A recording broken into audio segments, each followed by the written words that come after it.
You finally sit down on the couch in the evening, your phone in your hand, a show playing in the background, your tea going cold, and instead of feeling rested, it's as if a timer switches on inside.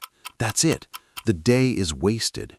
You should have done at least something else. You scroll, not because you're interested, but because you're afraid to be alone with that feeling, as if you're resting without permission. The most painful part here isn't even the fatigue.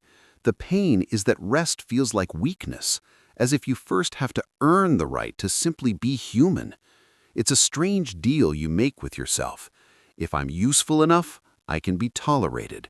And until that usefulness is proven, relaxing feels dangerous. This is how the brain often protects you from a sense of helplessness. When you're constantly busy, it feels like you're in control of your life. Busyness becomes proof that you're not falling into emptiness. So the first pain looks like this. You don't know how to switch off. You go to bed and replay a list of unfinished tasks. You try to rest and catch yourself still planning. Even when you're doing nothing, you're doing important work, trying not to feel anxiety. That's why rest doesn't feel restorative. You're not resting. You're guarding the boundary between yourself and your inner accuser. If there's a thought living inside you, something is wrong with me, your brain will look for ways to drown it out. Work, tasks, plans are the most socially approved way not to hear yourself. But there's a second layer, deeper and more uncomfortable, because it contradicts the first. On the surface, it seems like I need more discipline so I can get everything done and finally relax. But inside, it's often the opposite. You cling to tension because you're afraid of what might surface in silence. If you stop, it might become clear that you're not just tired, you're disappointed. In yourself, in your choices, in how your life is going. And then being busy turns into a shield that protects not from laziness, but from honesty. When someone lives on autopilot for too long, a pause becomes dangerous. It reveals reality without filters. That's why some people don't rest not because they can't, but because subconsciously they don't want to face what they feel. And this is where the paradox begins. You're tired, so you need to stop, but you're afraid of stopping, so you keep pushing yourself. As a result, exhaustion grows, and along with it grows guilt. Why can't I handle things like everyone else? And that guilt pushes you into even more tension, not because it helps, but because it's familiar. Anxiety loves familiar scripts. Even when the script is destructive, it feels safer than the unknown, where you might discover new feelings and new choices. You might even understand all of this. You can read about burnout, boundaries, rest. You can promise yourself, this weekend I'll finally lie down and recover. And then the weekend comes, and suddenly you find things to do. You invent cleaning, quick tasks, urgent messages. This isn't laziness or weak willpower. It's an attempt to regain a familiar sense of value. I'm busy, so I'm okay.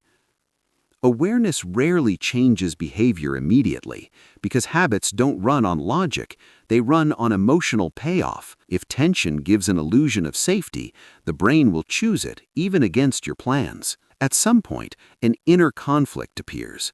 One part of you wants rest. I need to recover. I can't handle this. Another part is harsh. If you relax, you'll become nobody. Everything will fall apart. You'll disappoint people. These two parts aren't enemies. They're both trying to save you, one through care, the other through control. Control often looks like strictness towards yourself, but at its core, it's fear. Fear of losing love and respect if you stop being convenient and effective. That's why you resist even good things. Even when a chance to rest appears, your brain looks for something to attack. You're resting the wrong way. Others do more. You're too slow, and you speed up again, not towards a goal, but away from the feeling that in silence you'll turn out to be insufficient.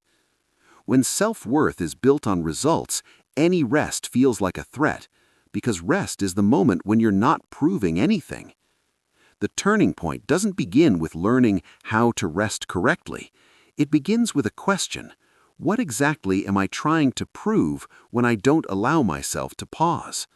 Often the answer isn't about work. It's about the right to be accepted, about an old belief, I can only be loved for my achievements. This belief usually forms not because you decided it, but because once praise and attention came only for success, not just for existing. A child learns quickly. If love is given for results, then results become a survival strategy. And even in adulthood, the brain keeps playing by the old rules because once they worked. And then rest stops being just rest. It turns into an exam. Can I tolerate myself without being useful? That's why you're so drawn to your phone, to noise, to just a little more to do. The noise isn't for entertainment. It's there so you don't hear the inner judgment. When you understand this, a different movement begins. Not forcing yourself to relax, but gradually lowering inner control. Not allowing yourself to rest, but learning to be with yourself without proof. And that starts with small pauses, where you're not trying to be better, just noticing. Here's anxiety, here's guilt. They're here right now. They're not commands. Emotions intensify when you argue with them. When you recognize shown signals rather than verdicts, they lose their power.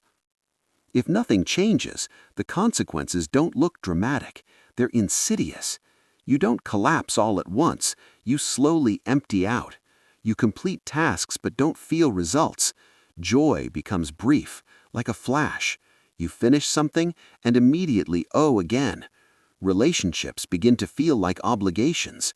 Rest turns into recovery for the next race, and life becomes constant preparation for life. Burnout rarely arrives suddenly. It comes like a habit of living on credit. You borrow energy from the future and pay interest with irritability, apathy, and loss of meaning. And here's the main clarifying conclusion. The problem isn't that you don't know how to rest. The problem is that you're used to seeing yourself as valuable only in prove mode. As long as value is tied to productivity, rest will feel dangerous. But when value begins to rest on something more stable, on the fact that you're a living, feeling, limited human being, rest stops feeling like betrayal and becomes normal. Not a reward, not a weakness, just a fact. You're not a machine, and you don't have to earn the right to stop.